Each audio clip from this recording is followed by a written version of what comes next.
miakatra sy midinandray hoany anjely miakatra sy midinandray hoany anjely amin'ny fofeny fifaliana no iarabako atsika aminakafy mpanaraka ny fandarana eto amin'ny onjapeo eto amin'ny fahitalavitra anatanteraka fotoana lehibe tsika amin'ny sabotsy avy izao fa 7 volana aprily amin'ny 7 ora maraina famaranana ilay séminaire lehibe izay nataontsika nandritry ny 4 herinandro momba ny vavaka ho an'ny ankohonana fa amin'ny ity sabotsy ity ny vavaka ho ataontsika dia hoe ankohonana miazakazaka manatratra tanjona misy tanjona lehibe izay no manin'Andriamanitra antsika tsy tanjontsika io fa tanjon'Andriamanitra tsy ndriko tsara tsy ilay tanjontsika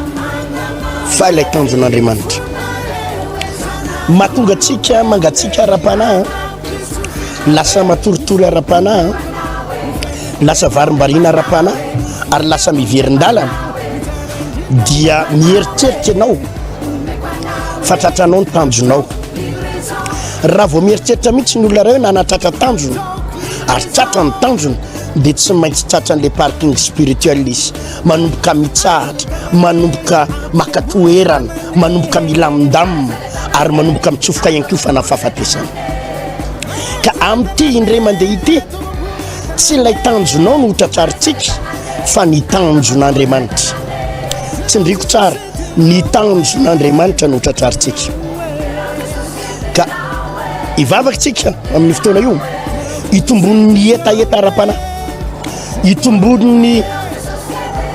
anohanana ara-panahy atonga anao hiazakazaka indray iverina ho amin'ny hafanam-pondray ny ankohonanao mahatonga an'ireo blocage sakana karazana ozina tena hitanao hoe tena tsy mety miva jereo zao teniko zao fa nisy fotoana ny aniena ny ara-panahinao ny ena ny azakazakanao ny ena ny hafanamponao dia tafiditra ny olana ka amin'ny sabotsy avy izao tsika dia hiverina indray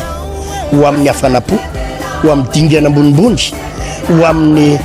fiverenana lalina amin'Andriamanitra hiazakazaka anatratra tanjona ho ataontsika io fotoana io ahetsy amin'ny trano fivavahana vahoany oloko eto amin'ny 3 frère andrefa nambojanahary namongo ty andrefa nambojanahary dia etsy akarobato ambany atsimo eo ambany atsimo commune ary eto amin'ny temple de la foi vahoany oloko temple de la foi vahoany oloko bypass eto amin'ny rond-point Mbomanambola sabotsy ho avy izao amin'ny 7 ora maraina tsy diso hitondra vavaka lehibe amin'izany ny pasteur HERY Randriary Malala sy ny mpiara-miasa hivavaka ho anao sy ny ankohonanao hotahin'Andriamanitra tompoko veloma tompoko